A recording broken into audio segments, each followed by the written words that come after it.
Well, hello there everybody and welcome back to Microsoft Flight Simulator. In this video, I've decided to learn the basics and do some proper flight training. So we're going to go through the basic handling of the General Aviation craft. This one's going to look at camera positions, how to interact with instruments, and using the toolbar. Now I do know some of this stuff because of course I've played Microsoft Flight Simulator for some time. I'm sure I've developed some bad habits, so it'll be really cool to see just how we're supposed to fly these planes properly. And if you're thinking about getting the sim for yourself, then it might be worth checking out some of these tutorials. Welcome to Sedona. I'm Captain Jess Molina and I'll be your instructor.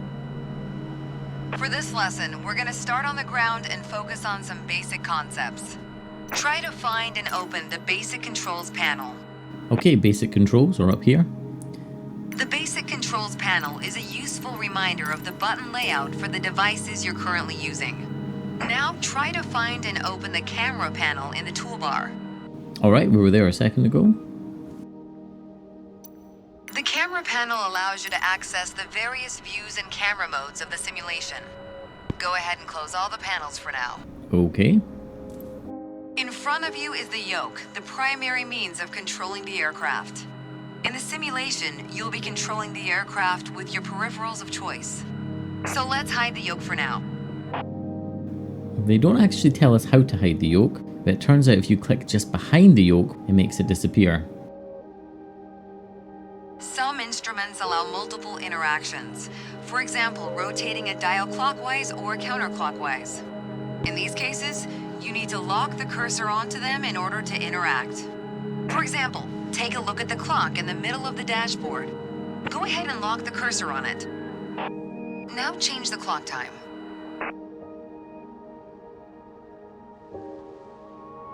For now, we're done with the cursor, so go ahead and hide it. Alright, as we've seen, when you want to look around you, it's easy to rotate the camera. But you can also move it freely in the cockpit to get a better view of anything you want to see. Even through a window to look outside. Now I have my head tracker on with this at the moment, but you can also right click with your mouse and that allows you to look left and right and even behind you, because the head tracker doesn't particularly let you look behind very easily. That looks cool. Now we've done that. Are we going to go on to the next part of the mission? We've looked behind, we've looked all the way around. Has this glitched because I've got my head tracker on? Let's see. I'm on the outside of the airplane. I'm looking all the way around there as well.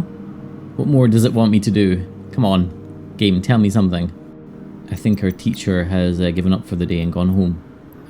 I don't know what I'm doing wrong. This is the very first mission in Microsoft Flight Simulator and I cannot get it to advance. We've looked all the way around the aircraft. I'm changing the views. I don't know what we're doing wrong. Help me here, help me in the comments. How can I not get through the very first handling mission of Microsoft Flight Simulator? How can this be? Okay, I think we're going to have to bail on that mission. My theory is that because I had track IR activated, it maybe didn't see my inputs for looking around properly and it's decided to totally glitch itself. So we might have to go ahead and repeat this mission. Okay, let's try this again without the track IR on, because I really don't want to stumble at the first hurdle here. Go ahead and lock the here's cursor us doing on a it. little trick Now with the change the clock. clock We can time. do that. You can unlock the cursor once you're ready. For now, we're done with the cursor, so Okay, go ahead and hide let's it. listen carefully. Alright, as we've seen, when you want to look around you, it's easy to rotate the camera. Okay. But you can also move it freely in the cockpit to get a better view of anything you want to see. Even through a window to look outside. Yep, we're doing that. We're looking outside. Yeah. And we're looking behind. We can see all around the plane. What am I doing wrong? We'll try a bit of zooming in.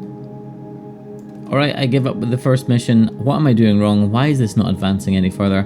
Am I forgetting to do something? Am I not pushing a button here? Do let me know in the comments. Man, what a nightmare. Anyway, on to mission 2, and this one is a little bit more like it. Getting familiar with the aircraft main controls and instruments, obviously using the yoke to control the ailerons and the elevator, and using the rudder pedals to control the rudder, and of course steer the craft on the ground. We're going to look at the RPM and throttle, Going to look at the tachometer and how that is affected by the throttle, and then of course the airspeed indicator and altimeter as well. That's a lot of stuff for one mission, so let's try and pay attention and use the proper terminology if we can. Let's get you familiar with the aircraft, a Cessna 152, and a few commands to navigate it through the skies. In front of you is the yoke. The yoke is like a steering wheel, more or less. Turn it left or right to control the ailerons and bank the aircraft into turns. Look at the trailing edge of the wings while turning the yoke to see the effect on the ailerons.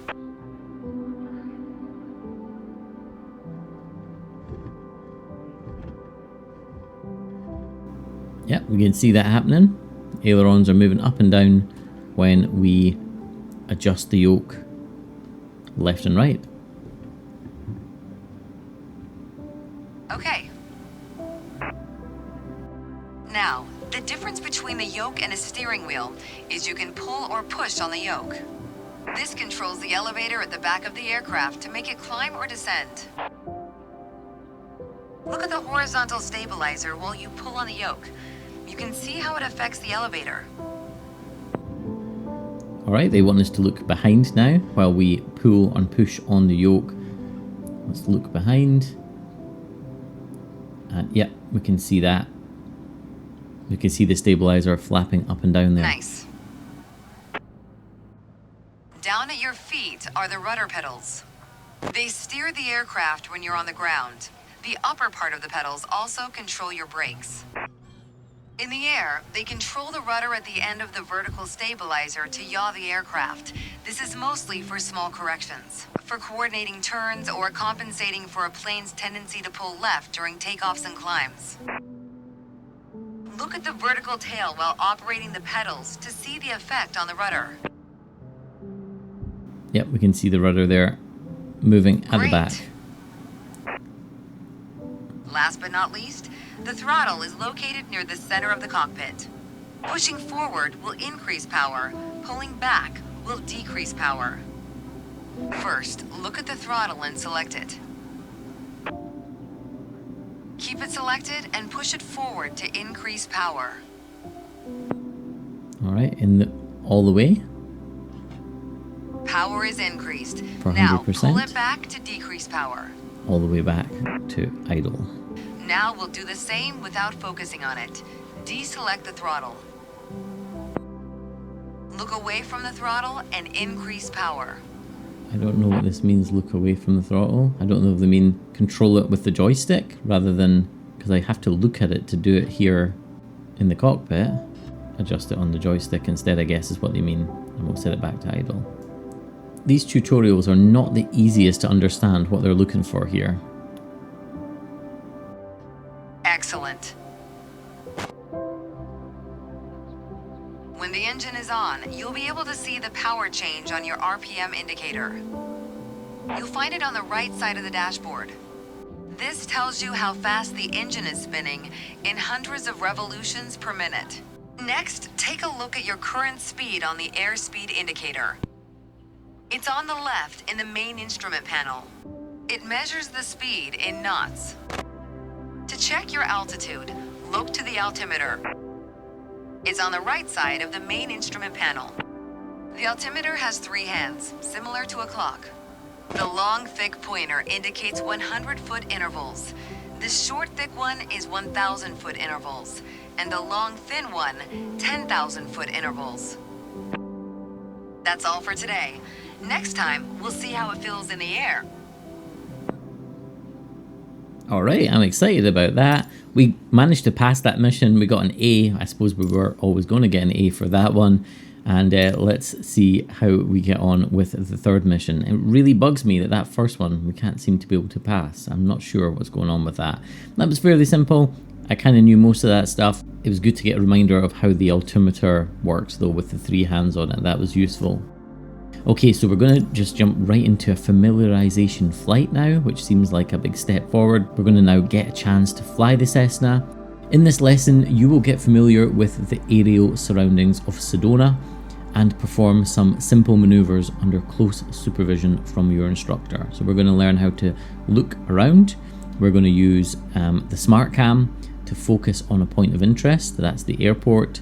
We're going to pitch the plane upwards and downwards, and we're going to take some turns, quite a lot, for 5 minutes worth of work there. So let's see how this one goes.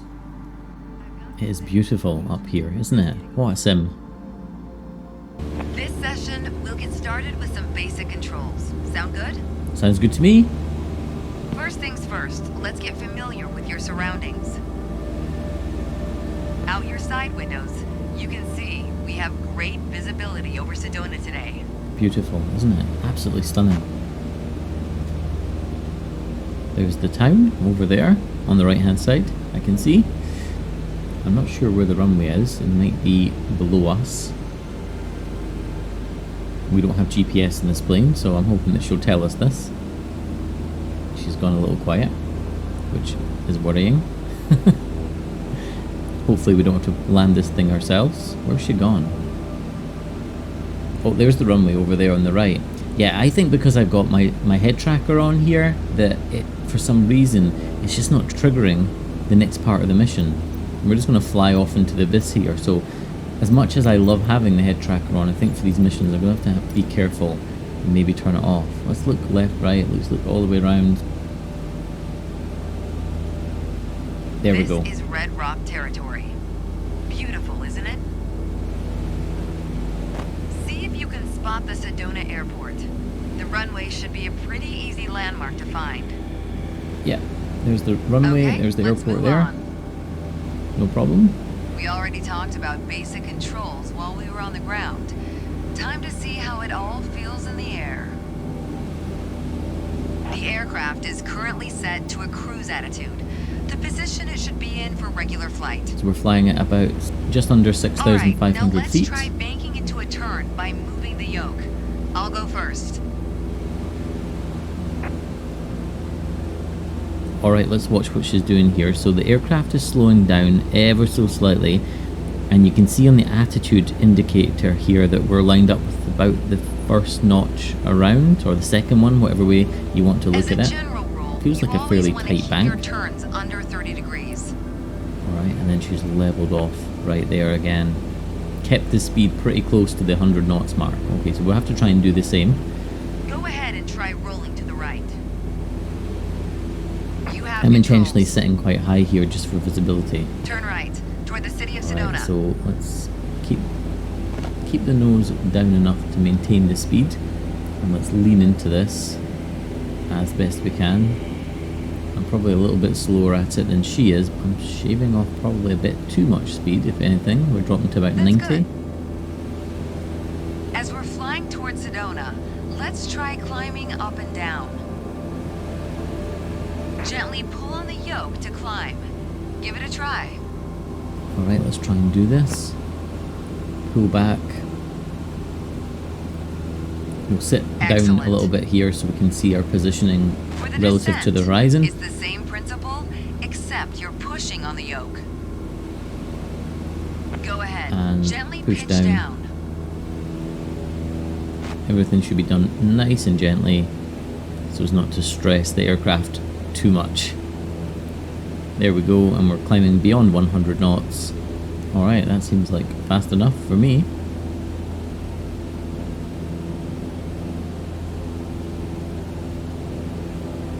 Excellent. Okay, time to find the airport again. Look around, and when you found it, make a turn in that direction. Right, there's the runway, so... Am I landing this plane? Because if I am, I'm very close to that runway. I think they just want us to turn back towards the airport and do one of these turns. So let's try and keep it round about the 100 knots mark. There's the runway over there. And let's try and keep it at round about the 30-degree mark, about where she had the turn as well. We're probably a little under that, and we're gaining a bit of speed, so maybe we need to pull the nose up.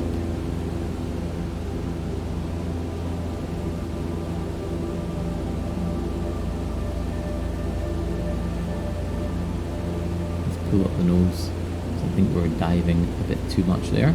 Try and keep the speed down. and try and keep the banking nice and consistent. That felt pretty good actually. That's a good mission. I would say this is a great mission. This is a great one to practice a couple of times just to get your bearings and to find just how to do the turns. Excellent.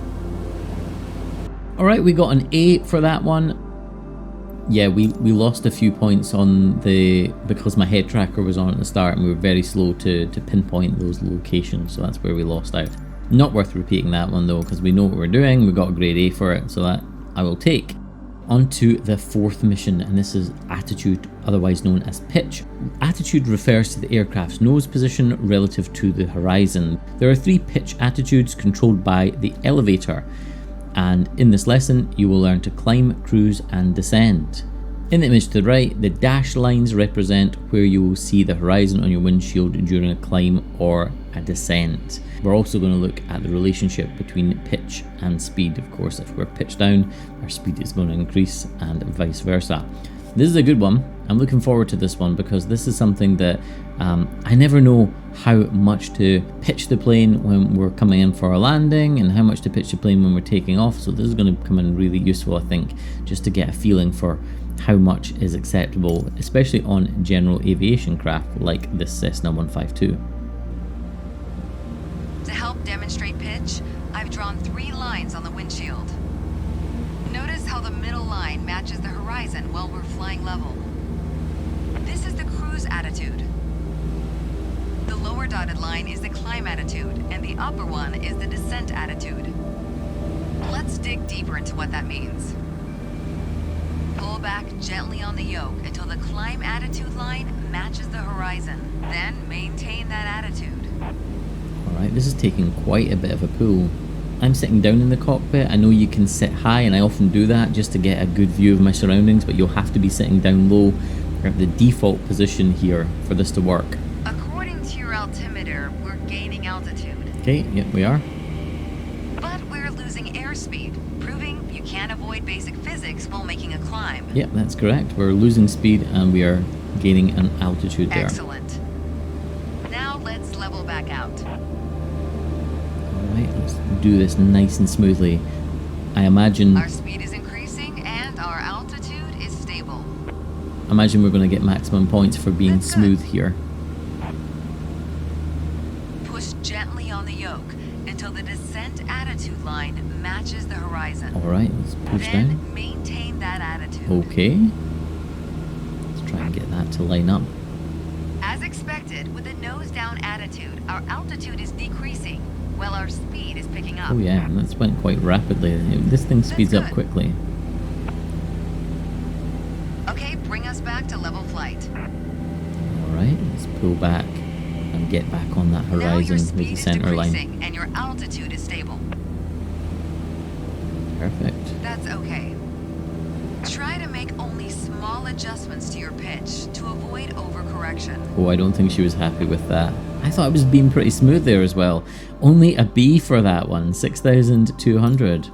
Yeah, not a bad job on the pitch up, not a bad job on the level off, but pitch down to descend was much poorer. I don't really know what I did wrong there. I might have to go back and review some of that footage. And I can't get an A for the last mission. I'm probably not going to get an A for this one. But again, I kind of do this on Flight Simulator by the seat of my pants, and I'd like to know how to do this properly, at least a little bit more professionally, I guess you would say. We definitely need a bit of practice though, that is for sure. For this lesson, we're going to use a line drawn on the windshield to indicate the cruise attitude. I've also added another dotted line to help you bank properly for left turns. Gently move the yoke to the left until the dotted line matches up with the horizon. Then maintain that bank. Okay, there's our 30 degrees angle drawn on the screen as well. Alright, so we're going to go to the left, not use the instruments as such this time, and try and get that line to sit on the horizon. We're not bad there, I guess. How about that? Keep working on it. This is You'll actually get better. way more difficult than it Watch your seems. altitude. It wasn't constant during the turn. Now let's see you level back out. This is tricky because you've got to watch that line and you've got to watch your altitude at the same time. So you've got to watch obviously your speed and altitude as well as follow that red line along there. That's tricky. All right. For the next step, turning to the right, let's see how you do on your own without any markings. At the top of your attitude indicator, there's a series of notches representing 10 degrees each.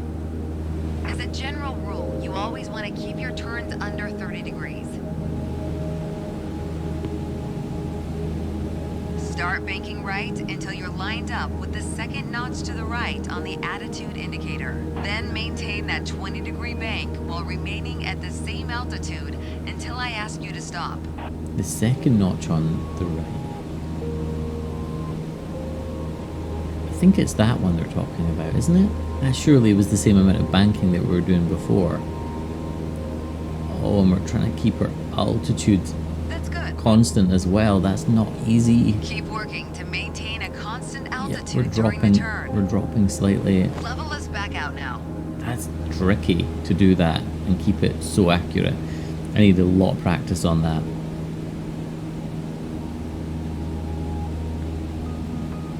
I felt that was average at best. Remember to maintain altitude while leveling off. Well, we got a B. Yeah, weirdly, not such a good score looking at the dotted line. Maybe I was focused too much on the dotted line on the horizon rather than my instruments. Did a much better job actually just looking at the horizon without the line there as a guide. So read into that what you wish. Maybe I'm just better at turning to the right rather than the left. Let's go into the power settings this time. So the throttle is the command to adjust the aircraft power setting displayed on the RPM tachometer. In this exercise, you will maintain the same cruise attitude and reduce and increase the RPM to see the effect of power change on the airspeed and altitude. Let's talk about the throttle. If you have the need for speed, then the throttle's for you. Full control over the power output of the engine. In the Cessna 152, that relates directly to the RPM displayed on the tachometer. Pull back on the throttle to reduce RPM to 1800. So we're going to try and keep the nose of the plane in the same place, but essentially control it using the throttle. Look how your speed and altitude are also decreasing.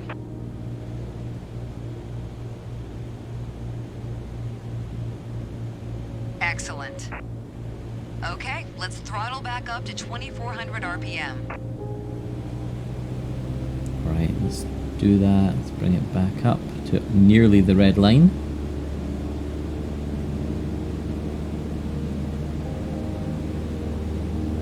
Around about there, I think. You can see the speed is increasing.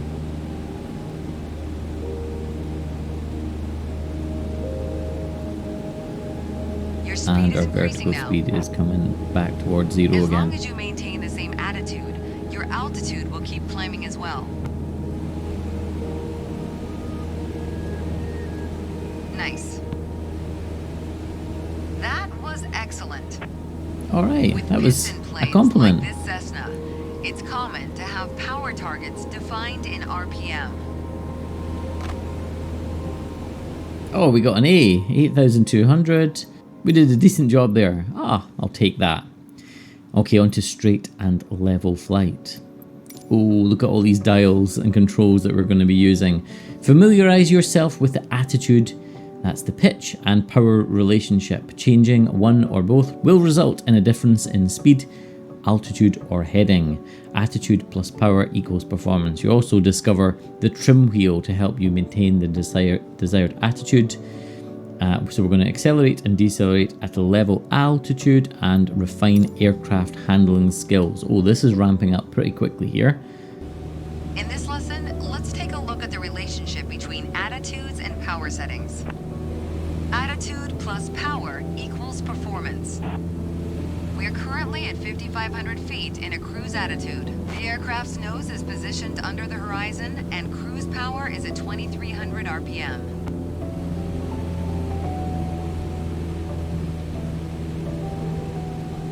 Try to reduce power to 2,000 RPM while maintaining 5,500 feet. And I kind of do know what these dials do, but just bringing everything together and looking at them all essentially at the same time, looking at where the plane is, looking at the horizon and the position of the plane, this is where this becomes very difficult.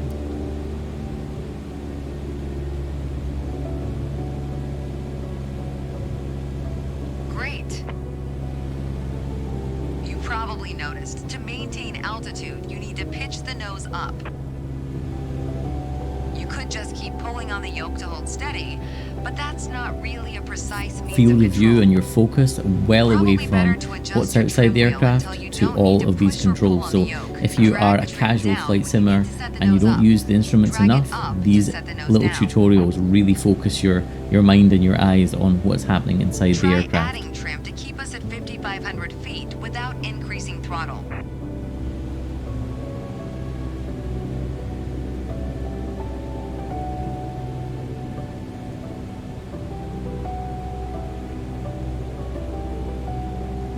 That's good. Increase power to 2,300 RPM while maintaining 5,500 feet. Get us back to a cruise attitude.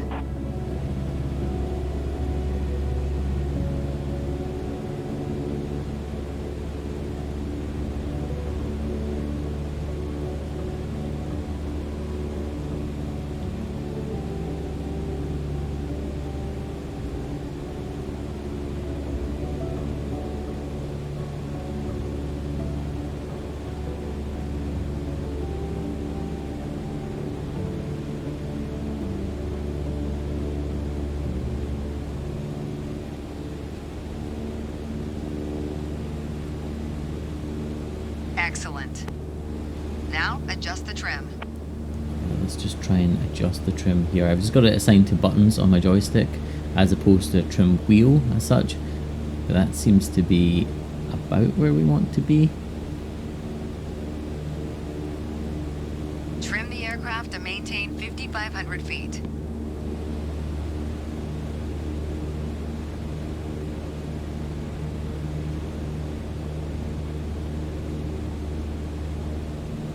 That's good. Alright, we managed a B. I didn't think we were going to get that the way she was talking. So this is the last tutorial of the basic handling general aviation course, and in this test we will review the attitudes by combining a climb and a turn. We will then review the power settings and straight and level flight by reducing the power while maintaining the heading and altitude. So there's a little graphic to really confuse the hell out of us with all this, but let's just go for it. Let's just get on with it and see how we do. The art of maneuvering a plane through the air isn't a mystery to you anymore. Now it's time to test the skills you've learned.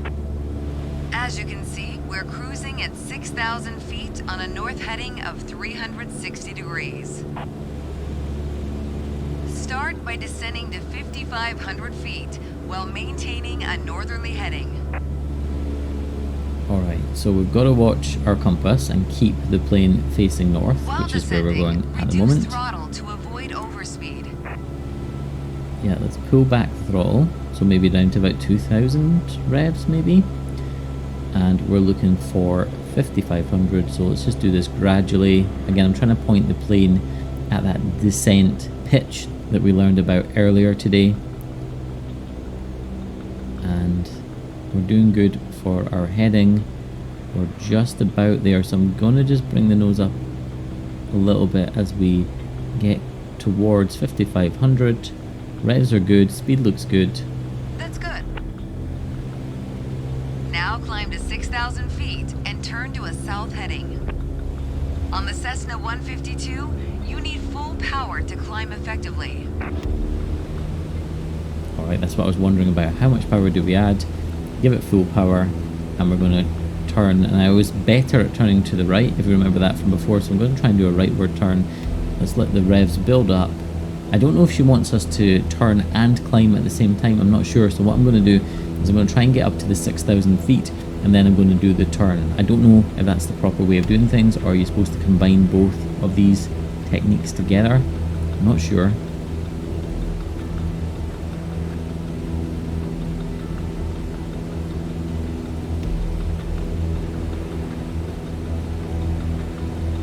our speed is good, just below the 80 knots mark. We're heading close to the 6,000, so we might want to pitch the nose down soon when we get there. We maybe overshot that a little bit, and we're still heading approximately north.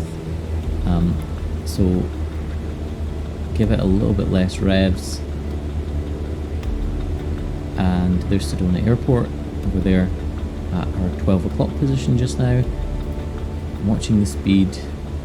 I'm watching our banking angle. It's pretty shallow, not too steep at all, but that's okay. I'm comfortable with that.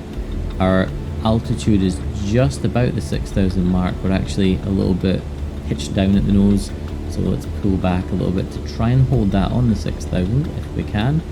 More difficult than it looks.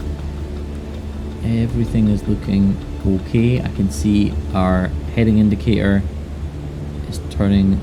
We're getting pretty close to south, so let's level this back off. We're pretty close to 6,000. The revs look good, our speed looks good. There we go. Whew, that was not easy. Nice. Alright, next exercise. Maintain your heading of 180 degrees, stay at 6,000 feet, and adjust your airspeed to 80 knots.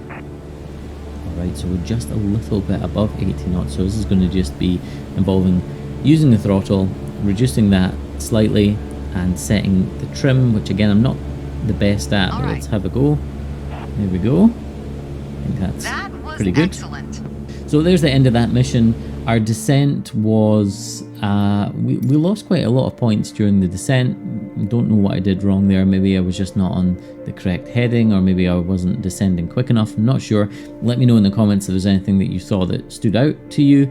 The turn while climbing part was pretty good, and the last part of maintaining 80 knots was near enough excellent. So we're well into the category A there. I'm happy with that because that was pulling all of the skills that we developed together. Hope you guys found that useful. Please don't roast me too much for my flying in the comments, but leave me some tips. And of course, let me know if there's better training courses out there other than using the Microsoft Flight Simulator 1. I'm going to go and try Mission 1 to find out what I'm doing wrong, but please help me out in the comments. Let me know what's going on. What have I missed?